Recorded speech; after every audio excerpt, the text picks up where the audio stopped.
La Pantala y Oscaris. Guayan sonido grave de tambores resuna. Como en latido leno y profundo, mientras la cámara se eleva sobre Bogotá al amanecer.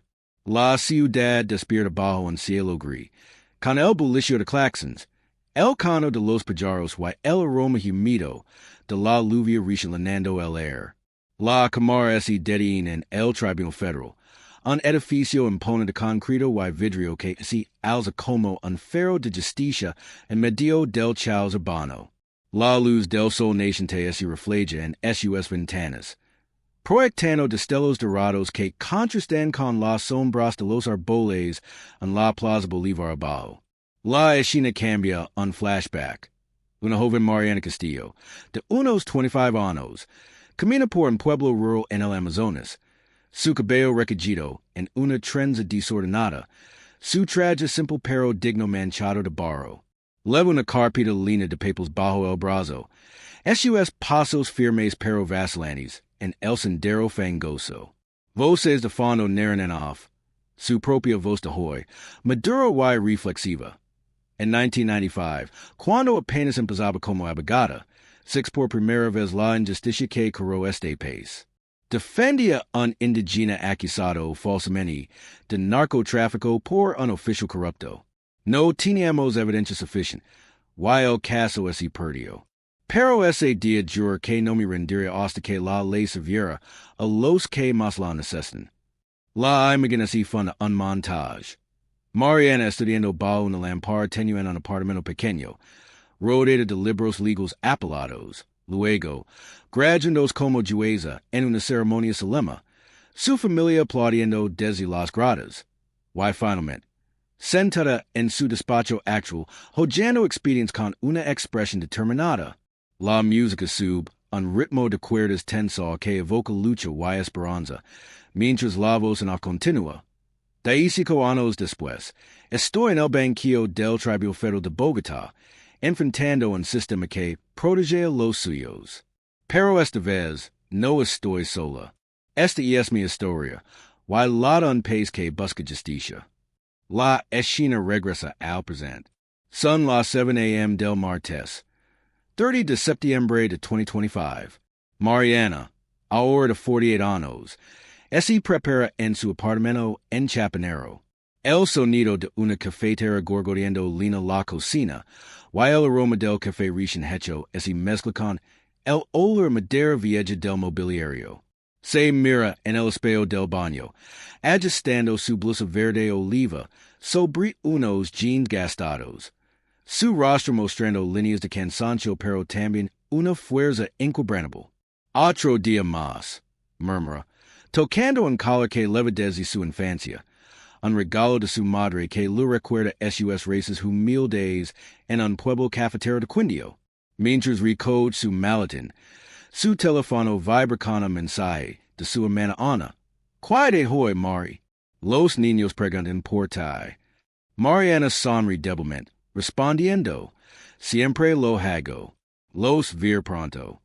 Pero su expresión se endurece al leer un segundo mensaje anónimo. Tu tiempo se acaba, jueza. Lo borra con un gesto rápido, pero el peso de la amenaza se queda con ella. Sale al balcón, observando la ciudad que despierta. Vendedores ambulan gritando sus ofertas. Buses abarrotados y un patrullero que pasa lentamente por la calle. Sus luces parpadeando como un recordatorio constante. En su mente, fluye un monólogo interno. La policía debería protegernos, no asustarnos. He visto demasiados casos.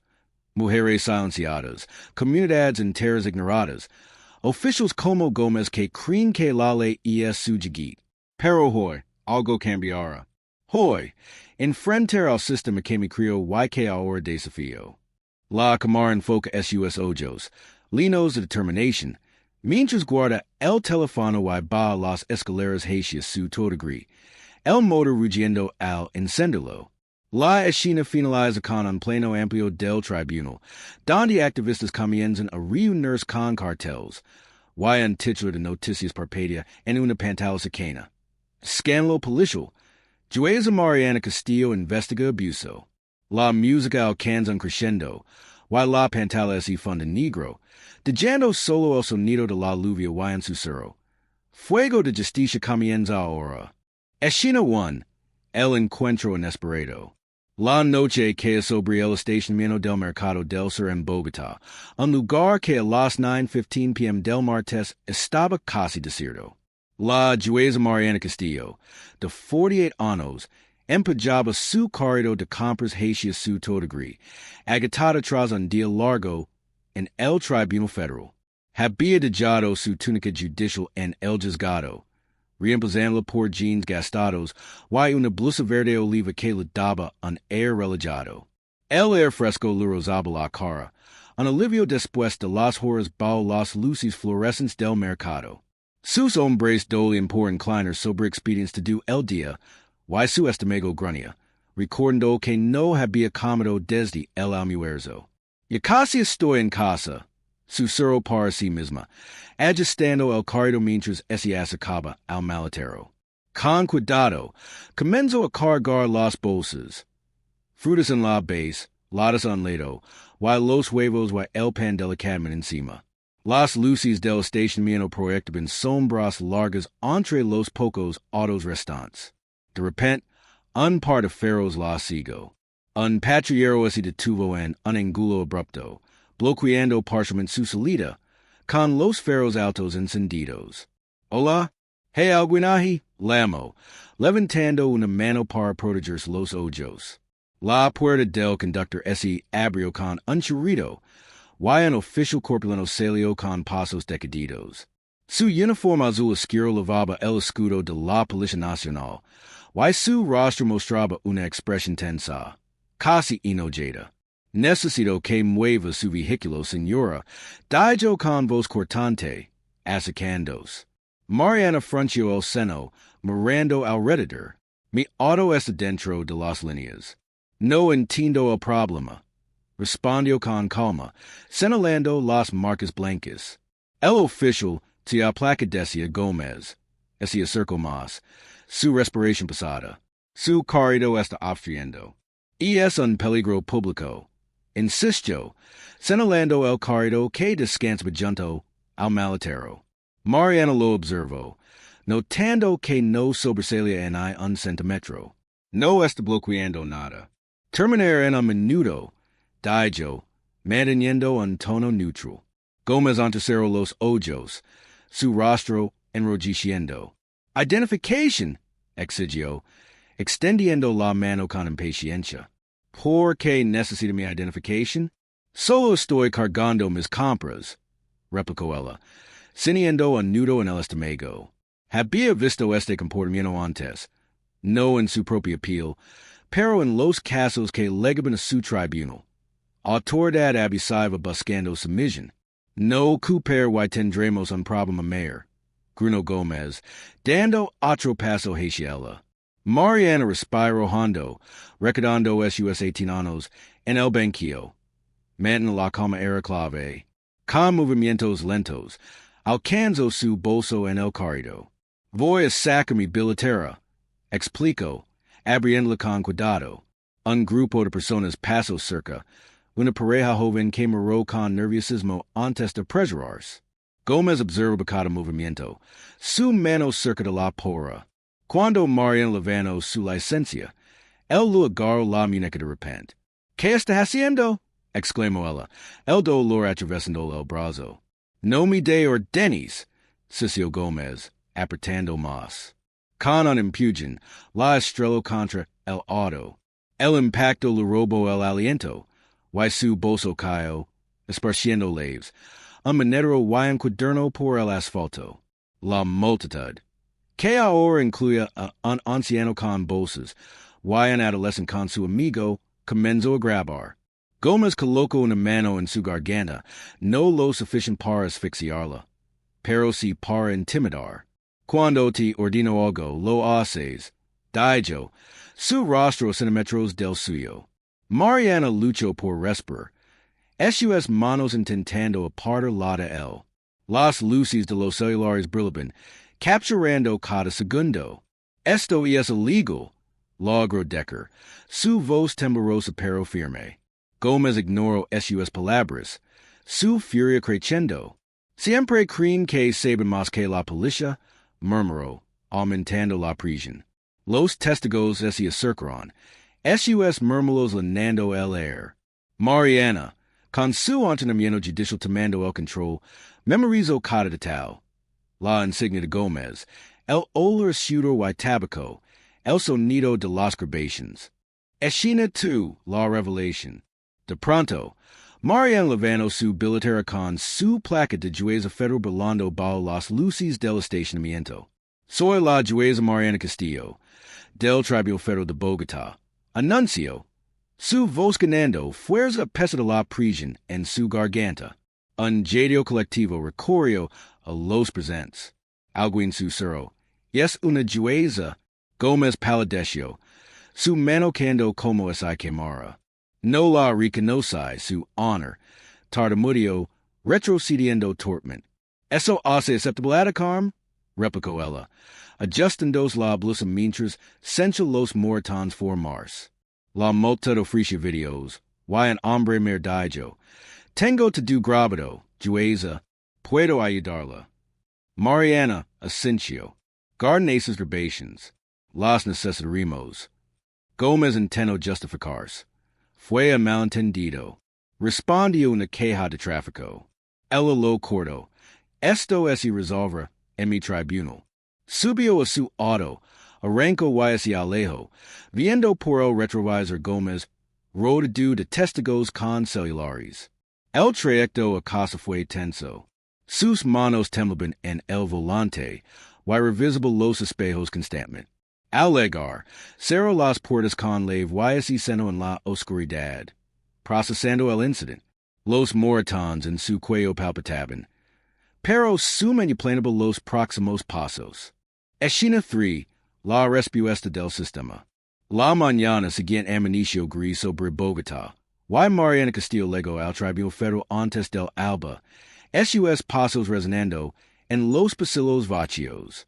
Un pañuelo de seda color crema cubría los moratones en su cuello.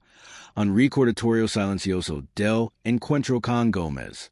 Entró a su despacho, un espacio ordenado con interiores líneas de códigos legales, y una ventana que ofrecía una vista parcial de la ciudad. Se dejó caer en su silla, massageando sus scenes mientras intentaba procesar la noche anterior.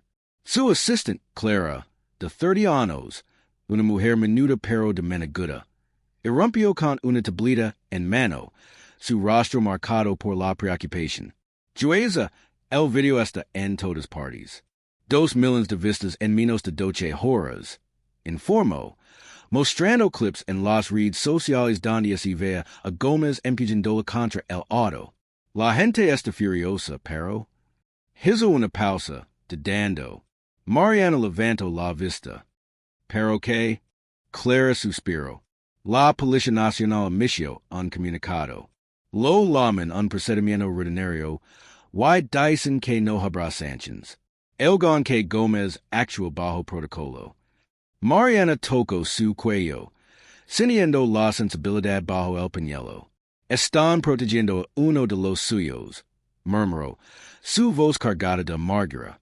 Se levantó y caminó hacia la ventana, observando el tráfico matutino. ¿Cómo pueden justificar esto con tanta facilidad? Pregonó en voz alta, sumet repasando años de casos similares que habían cruzado su escritorio. La puerta se abrió de nuevo, y el juez Torres, un hombre de cabello cano y air paternal, entró con expresión seria. Mariana, necesito hablar contigo, dijo, cerrando la puerta tras de sí. Se sentó sin invitación, cruzando las manos. He visto el video. Sugiero que te recusas de cualquier caso relacionado con Gomez. Podrían cuestionar tu imparcialidad, especialmente después de lo de anoche. Mariana S. Gyro, sus ojos brillando con determinación. No me apartar, Roberto. Esto no es solo sobre mí, es sobre justicia. Si me rindo ahora, ¿qué mensaje enviamos a las víctimas de abuso policial? Torres frunció el seno. Entiendo tu pasión, pero el sistema está diseñado para protegerse. Podrias enfrentar a una campana en tu contra. El Ascencio, conscient del riesgo, pero inmovable. Que lo intenten. Tengo peribas que desmontan sus excuses. Clara, que había estado escuchando en silencio, intervino. Jueza, he revisado los archivos preliminares. He al menos 7 quejas previas contra Gómez en los últimos 5 años, todas desestimadas por falta de evidencia. La mayoría involucran a mujeres o minorías étnicas. Mariana tomó los documentos, sus temblando ligeramente al leer los detalles. Agresions, insultos, detentions injustificadas. Esto es un patrón, dijo, subos enderezando. Necesitamos más. Clara, busca correos inanos, reports de incidents, cualquier cosa que conecte Gómez con encubrimientos. ESA tard, mientras revisaba expedients. El teléfono sonó. Una voz distorsionada susurró. Recusa o lo lamentares, Jueza. Tu carrera no valdrá nada. Colgo rápidamente, pero el teléfono volvió a sonar minutos después. Sabemos donde vives, dijo otra voz, esta vez más grave. Mariana sintió un escalofrío, pero mantuvo la compostura. Apagó el aparato, y decidió irse a casa. Al llegar, revisó cada ventana y puerta, asegurando cerraduras que nunca había cuestionado antes. La casa, un pequeño apartamento en el barrio de Chapinero, que había comprado con años de esfuerzo, ahora parecía una jaula. Encendió todas las luces. El silencio rodó solo por el tic-tac de un reloj. ¿Cómo le esto? Esi preguntó, sentada en su sala con una taza de café frío. Su mente vida entre mito y resolución. Escena 4. Escalada de amenazas. Días después del incidente en el estacionamiento, Mariana Castillo salía del Tribunal Federal al atardecer, el sol teniendo de naranja las nubes sobre Bogotá. Su mente estaba ocupada con el expediente de Gómez, repasando cada detalle de las quejas anteriores, agresions of vendedores ambulantes, detentions arbitrarias en barrios populares, y un patrón de abuso contra mujeres que osaban cuestionar su autoridad. Lavaba su maleta en pasado, lino de documentos que Clara había recopilado durante la noche. Necesito más peribas, pensó, mientras descendía las escaleras de mármol, ignorando el dolor persistente en su cuello. Al llegar al estacionamiento subterráneo del tribunal, un patrullero estaba estacionado, cerca de la entrada principal, sus luces apagadas pero el motor ronroneando suavemente. Mariana se detuvo, un escalofrío recorriéndola. La puerta del conductor se abrió. Y Gómez salió con lentitud, su uniforme impecable contrastando con la sonrisa cargada de sarcasmo en su rostro. Apoyándose contra el vehículo, cruzó los brazos, bloqueando parcialmente su camino. Vaya, Jueza Castillo. Que coincidencia encontrarla aquí, dijo, su voz baja y amenazante, como un susurro que pretendía ser casual. Mariana mantuvo la distancia, su corazón acelerándose pero su expresión serena. Oficial Gómez, esto es inapropiado. Si tiene algo que decir, hágalo en el tribunal, respondió, su voz firme pisa el nudo en su estómago que le recordaba la mano de él en su garganta. El río, un sonido seco y corto que reverberó en el eco del garage. El tribunal es su terreno, Jueza. Pero aquí afuera, en las calles, las reglas son diferentes. Pensas que podías vencer con tus leyes y tus papers, ¿verdad? Se acercó un paso, su sombra alargándose bajo las luces fluorescentes parpadeantes. La ley te alcanzará, Gómez. Esto no quedará impune, replicó ella, retrocediendo solamente hacia la salida, calculando si alguien más estaba en el garage. Gómez inclinó la cabeza, fingiendo sorpresa. ¿Impune? Como todas las veces que he salido limpio, la policía se traerá entre sí. Tú, con tu toga y tu gavel, eres solo una molesta interferencia. Hizo una pausa, su mirada endurecándose. Ten cuidado con tus próximos pasos.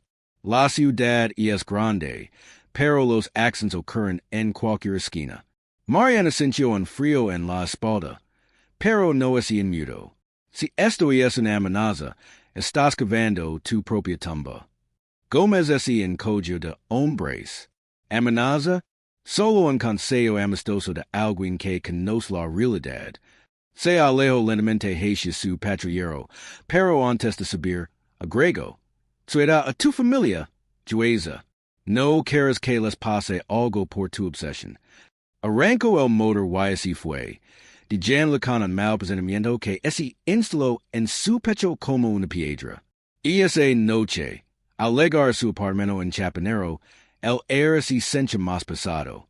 Mariana estacionó su toda en el garage subterráneo, revisando los espejos por si alguien la seguía. Subió las escaleras con prisa, su leve temblando ligeramente en la cerradura. Dentro, encendió todas las luces, el silencio roto solo por el tic-tac de su reloj de pared. Se sentó en la cocina, intentando comer algo, pero su mente volvía Gómez. Sus ojos fríos, su risa, la forma en que había mencionado a su familia. No puede tocarlos, ese dijo, pero el miedo persistía. De repente, un ruido metálico desde afuera la hizo saltar. Salió al balcón con precaución. Y su corazón se detuvo. Su Toyota estaba vandalizado. Todas las ventanas rotas en un mosaico de vidrio esparcido por el suelo, los faros destrozados como ojos vacíos. Y la palabra renuncia, reída profundamente en la puerta con lo que parecía un cuchillo. El garage estaba desierto, pero el mensaje era claro. Mariana sacó su teléfono y llamó a Clara, su voz temblorosa pero decidida. Clara, alguien atacó mi auto. Necesitamos to do. Correos reports expedients de Gómez y sus superiors. Esto se acaba ahora. Clara, desde su casa en el norte de la ciudad, respondió de inmediato. Su voz alerta pisa la hora tardía. Juicio, ¿está bien? Llamaré contactos en el departamento. Voy a contactar fuentes internas. Conozco a alguien en archivos que podría ayudarnos. Puedo intentar acceder a los servidores del departamento a través de canales seguros. Dijo, tecleando furiosamente en su laptop. Mariana, aún en el balcón mirando el dano, asintió aunque Clara no podía verla. Hazlo con cuidado. No quiero que te expongas. Empieza con los registros de quejas. Busquemos patrones que involucren a sus chiefs. Clara permiso. Tendrá un informe preliminar para mañana. Cuidiza dentro, y cierra de do. Colgo y seno en su sala, rodeada de documentos esparcidos sobre la mesa. Copias de quejas antiguas, notas de testigos, y un mapamento que ella misma había dibujado conectando a Gómez con encubrimientos. Repaso cada detalle de los casos de Gómez. Hora tras hora, suma en un torbellino de indignación y estrategia. Esto no es solo abuso. Y es un sistema roto, pensó, recordando casos similares de su carrera. Oficials protegidos por sus superiors, víctimas silenciadas por miedo. Y esa semana, la atención aumentó. Un sobremarino llegó a su despacho sin remitente, entregado por un mensajero anónimo. Dentro había fotos granuladas. Su apartamento visto desde la calle. Su hermana Ana caminando con sus sobrinos en un parque, y hasta una de su madre en el mercado. Una nota mecanografiada decía, cuidado con tu familia, Juicio. Podríamos visitarlos si no paras. Mariana palideció, el papel temblando, en sus manos como una joya en el viento. Su familia era su punto débil. Ana vivía en Medellín con los niños, lejos pero no lo suficiente para ser segura. Llamó a Clara de nuevo, su voz ahora un susurro urgente. Clara, recibí en sobre con fotos de mi familia. Aceleró la investigación. Esto ya no es solo sobre mí. Clara, alarmada, respondió, Juicio, esto es grave. Contactar a un amigo en la Fiscalía para protección. Mientras, estoy descargando logs de correos del departamento y encontré uno Dondi Gomez Amenaza, a un testigo anterior. Mariana paso las siguientes horas revisando expedientes que mostraban años de abusos encubiertos, detentions falsas en barrios marginals, reports alterados para justificar golpizas, quejas ignoradas de comunidades indígenas y afrocolombianas. Cada pagina revelaba un patrón más oscuro, con nombres de superiores repetidos en los encubrimientos. Esa noche, otro mensaje llegó por WhatsApp desde un número desconocido. Tu familia no estará salvos y seguros. Piensa en tus sobrinos. Mariana bloqueó el número, pero el daño estaba hecho. Se levantó y caminó por su apartamento, revisando cerraduras otra vez. Su línea de imágenes de sus sobrinos riendo en fotos familiares, ahora en peligro por su decisión de no recular. No me doblegaron. Juró en voz alta, mirando su reflejo en el espejo del baño, que le mostraba a una mujer agitada pero inquebrantable, con ojos profundos y una determinación férrea. Decidió dormir con su teléfono encendido y una lámpara prendida, lista para cualquier emergencia, mientras planeaba su próximo movimiento en el tribunal. Escena 5, el juicio. El día del juicio amaneció con una llovizna fina que cubría Bogotá como un velo gris, convirtiendo las calles en un laberinto resbaladizado de charcos y reflejos. El Tribunal Federal, un edificio imponente de concreto y vidrio, en el centro de la ciudad, estaba abarrotado desde temprano. Afuera, activistas ondeaban carteles mojados que decían Justicia para las víctimas. Why, basta de abuso policial. Sus voces elevados por encima del ruido del tráfico y la lluvia. Periodistas apanados en la entrada, con micrófonos cubiertos por plásticos y cámaras listas, graban entrevistas con familiares de víctimas pasadas de Gómez. Dentro, las galerías se llenaban rápidamente. Ciudadanos comunes, abogados curiosos y un muro intimidante oficiales de policía en uniforme azul, sus brazos cruzados y expresiones estoicas, como guardianes silenciosos de un secreto colectivo. Mariana Castillo entró por una puerta lateral, su túnica negra ondeando como una bandera de autoridad en medio del caos. Su rostro permanecía sereno, pero los ojos profundos bajo sus ojos revelaban noches sin dormir, líneas de revisions interminables de evidencia, llamadas amenazantes y preocupaciones por su familia. Subió al banquillo con pasos medidos, su mirada barriendo la sala. Los activistas en un lado, los oficiales en el otro, y en el centro. Gómez senadó con air confiado junto a su abogado Vargas, un hombre de tragicaro, cabello peinado hacia atrás y expresión studa, como un tiburón en aguas turbias. Hoy es el día, pensó Mariana, ciñendo el peso de la túnica sobre sus hombres, un recordatorio de su juramento de imparcialidad. Comienza la audiencia, anunció el alguacil, golpeando el piso con su bastón de madera, el sonido resonando como un trueno en la sala humida. La habitación se llenó de un silencio expectante, roto solo por el goteo distante la lluvia en las ventanas. Mariana permitió la presentación de evidencia del oficial disidente, López, un hombre de mediana edad con ojos cansados por años de servicio, una postura tensa como si elevara el peso de su traición a la hermandad azul sobre los hombres. López subió al estrado lentamente, llorando sobre la Biblia con voz temblorosa, su mano derecha sudorosa. He visto como Gómez falsifica reports y amenaza testigos. Testificó, enchegando en USB con correos y videos que Clara había verificado durante la noche anterior, trabajando hasta el amanecer en su pequeño apartamento. En un caso de 2023, Gómez golpeó a un joven por resistencia durante un control rutinario en Kennedy, pero el video muestra que el chico no opuso resistencia. Solo levantó las manos en rendición. Vargas se levantó de inmediato, su voz resonando en la sala como un eco acusador. Protesto. Esto es inadmisible, obtenido ilegalmente. López no es confiable. Fue degradado por insubordinación y tiene un historial de quejas internas.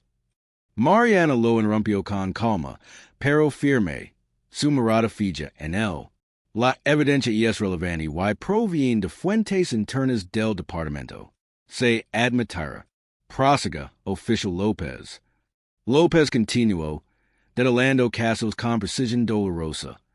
Gómez ha acumulado 12 casos en 4 años, todas encubridas por superiores como el capitán Ruiz. En una, amenazó a una mujer indígena con deportación así, habida un allanamiento illegal en su hogar en Suba.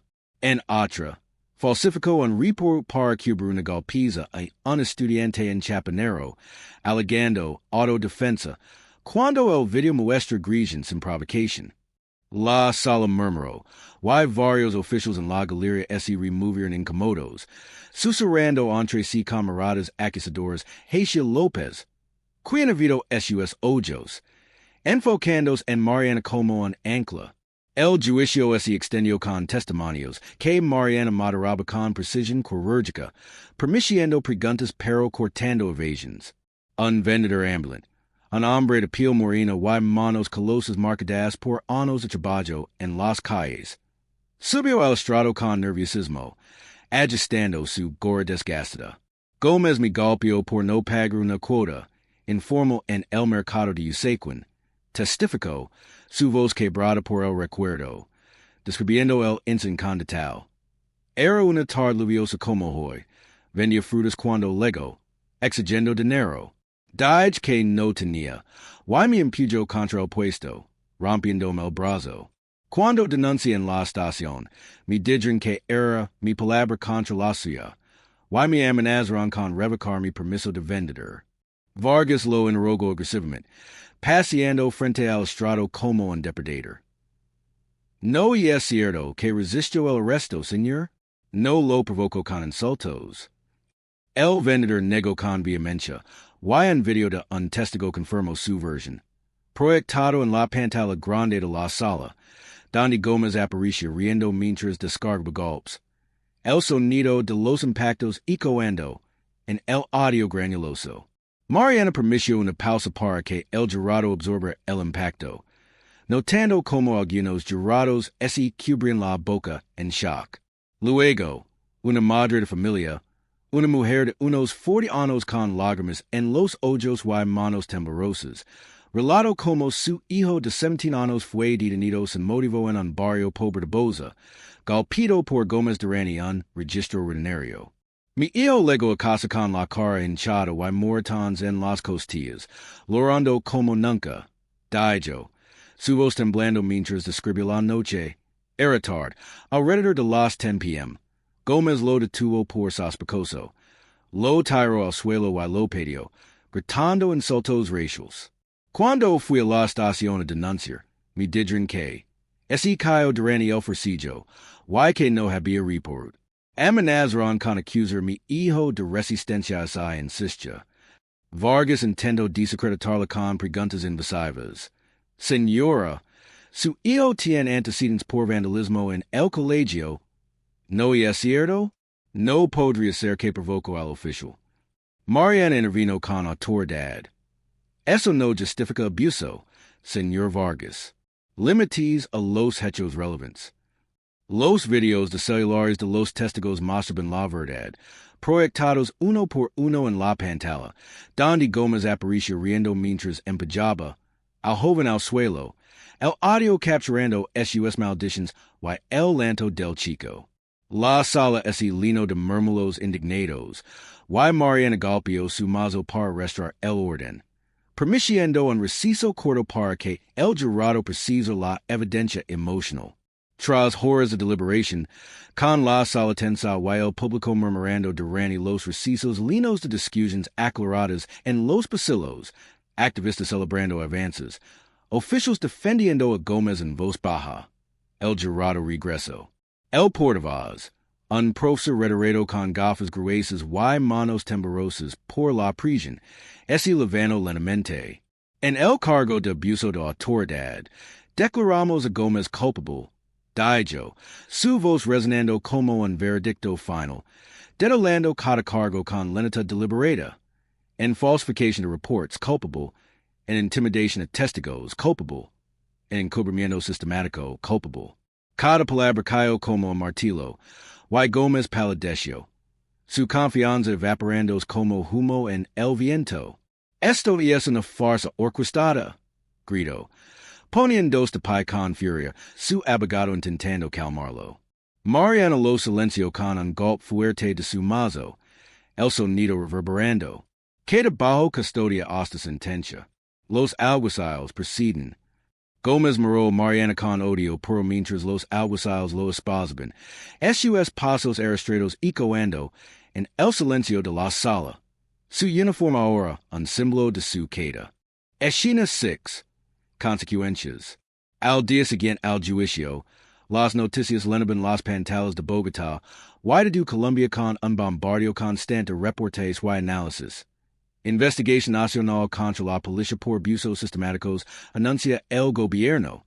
Declaraba el anchor de Caracol noticias con un tono grave, mientras imágenes del tribunal y protestas callejeras se sucedían en loop. Mariana Castillo, sentada en su despacho con vistas a la Plaza Bolívar, donde la estatua del Libertador parecía vigilarla desde abajo, recibió la confirmación oficial por correo electrónico de que López fue reinstalado con pega retroactiva y una disculpa pública del departamento. Emitida en una conferencia de prensa transmitida en vivo esa mañana por RCN y otros canales nacionales. El correo llenaba un PDF detallado con los términos. López recuperaría su rango, recibiría compensación por el estrés emocional y se le asignaría un nuevo puesto en una unidad de integridad interna. Mariana leo cada línea con atención, sudido deslizando por la pantalla de su laptop, sintiendo un nudo en la garganta al imaginar el alivio de López, un hombre que había arriesgado todo por la verdad. Clara entró con una sonrisa triunfante que iluminaba su rostro cansado, levando una pila de periódicos impresos, El Tiempo, El Espectador, y su tablita, donde videos virales del juicio seguían acumulando vistas. Jueza, esto es histórico, dijo, depositando los papeles en el escritorio con un golpe suave, el sonido amortiguado por la alfombra gruesa del despacho. El Ministerio de Defensa anuncia reformas inmediatas, revisiones exhaustivas de protocolos de uso de fuerza en todas las estaciones, entrenamiento obligatorio en derechos humanos, y diversidad cultural para más de 150,000 oficiales, y destituciones inmediatas de superiores involucrados en encubrimientos, incluyendo al capitán Ruiz, quien fue suspendido esta mañana por orden directa del ministro. Están hablando de crear un comité independiente con participación ciudadana para monitorear quejas futuras. Clara pasó para recuperar el aliento, su entusiasmo palpable. ¿Cómo estuviera reviviendo el momento del veredicto? Mariana miró por la ventana, el sol saliendo tras las nubes gris que habían dominado el juicio como un presagio sombrío, iluminando la ciudad con una luz renovada que parecía simbólica, teniendo los edificios de tonos dorados y haciendo brillar las gotas de lluvia residual en las hojas de los árboles de la plaza. La justicia prevaleció, pero no fue fácil. Susurró, su voz baja y reflexiva, recordando las amenazas constantes que había marcado las semanas previas, las llamadas anónimas en mitad de la noche con voces distorsionadas permitiendo accidentes, el vandalismo a su auto con renuncia, rayado en la puerta como una herida abierta, y las noches sin dormir líneas de revisiones interminables de evidencia, llamadas a su hermana Ana en Medellín para asegurarse de que su familia estuviera segura. Preguntando de tales como, ¿los niños llegarán bien del colegio? ¿O has notado algo extraño en el barrio? Pensa en renunciar tantas veces, Clara, confesó, llorando hacia su asistente con ojos que reflejaban el cansancio acumulado. Cada amenaza me hacía dudar. ¿Vale la pena poner en riesgo a mis sobrinos, a mi madre? Pero over Gómez Esposado, su arrogancia desmoronando como un castillo de arena bajo la lluvia, valió cada segundo de miedo. Clara se sentó frente a ella en una silla de cuero desgastado, Su vos línea de admiración y empatia. Usted inspiró a muchos jueza. En las redes sociales, hay campanas pidiendo más investigations. Activistas están organizando marchas nacionales contra el abuso policial en ciudades como Cali, Medellín y Barranquilla, con miles de firmas en petitions en línea. Su testimonio en la prensa de ayer fue viral. Lo compartieron influencers, políticos y hasta celebridades. Recibí un mensaje de mi hermano en Cali. Él dice que casos como este dan esperanza a las comunidades marginadas, a los que han sufrido en silencio por años. Clara sacó su tablito y mostró un hilo de Twitter, ahora X, donde usuarios comparten historias personales. Una mujer de Cartagena relataba un abuso similar. Un joven de Bucaramanga agradecía a Mariana por romper el silencio. Paran varios minutos revisando los posts, Clara leyendo algunos en voz alta. Esta jueza es una heroína. Hashtag Fuego de Justicia. O, por fin alguien enfrenta la corrupción policial. Apoyo total. Mariana sonrió levemente, un gesto de calidez en medio del agotamiento. Mariana sintió un alivio profundo que se extendía por su cuerpo como una ola cálida, relajando músculos tensos que no habían nadado hasta ahora. El sistema cambiará, Clara. Esto es solo el comienzo. Gracias por tu apoyo. Sentí, revisando esos expedientes hasta la madrugada en tu apartamento, contactando a López en secreto a través de canales encriptados para evitar que lo descubrieran. No lo hubiéramos logrado. Recuerda esa noche cuando encontramos el correo del capitán ordenando falsificar reports? Fue el punto de quiebre. Paimos horas verificando cada junto, comparando firmas digitales y timestamps para probar que no eran fabricados. Clara S. en rojo, ajustando sus gafas con un gesto nervioso. Fue un honor, jueza. Usted me enseñó que la ley no es solo palabras en un libro polvoriento.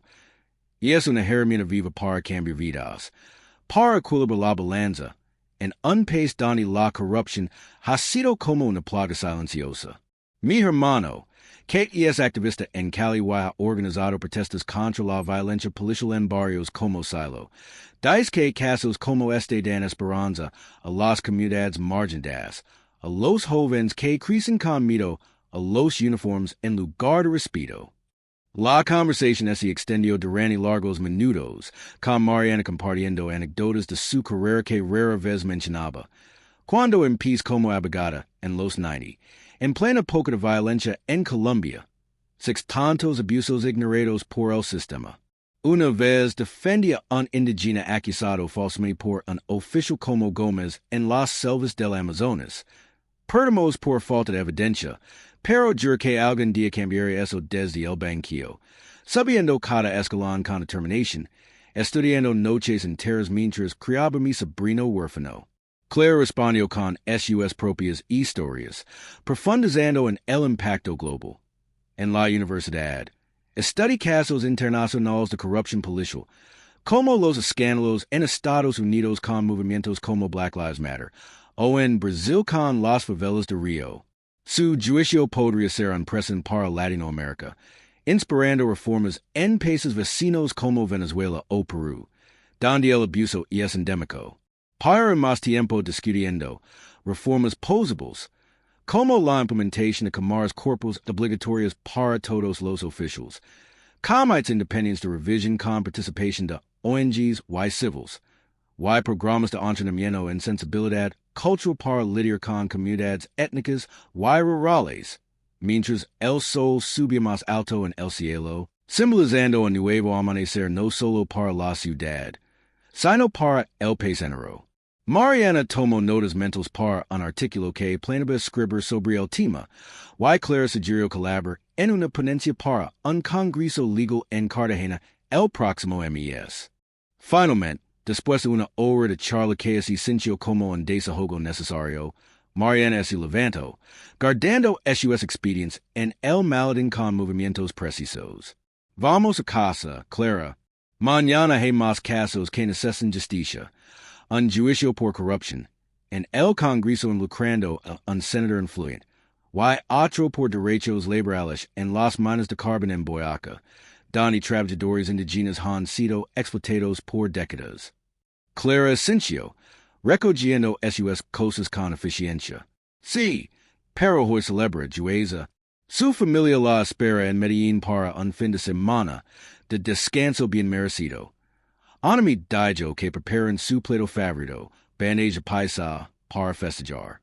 Mariana sonrió por primera vez en semanas, un gesto genuino que iluminó su rostro cansado. Tienes razón. Llamaré a mi hermana ahora mismo para confirmar el vuelo. Salió del despacho, su túnica colgada en el perchero como un símbolo de su victoria, sintiéndose más ligera que en semanas, sabiendo que su lucha había abierto una puerta para un cambio real en el sistema, inspirando a otros a unirse a la causa con renovada esperanza. El pasillo del tribunal, usualmente frío y equante, ahora parecía lleno de posibilidades, Mariana camino hacia la salida con un paso firme, lista para lo que viniera después.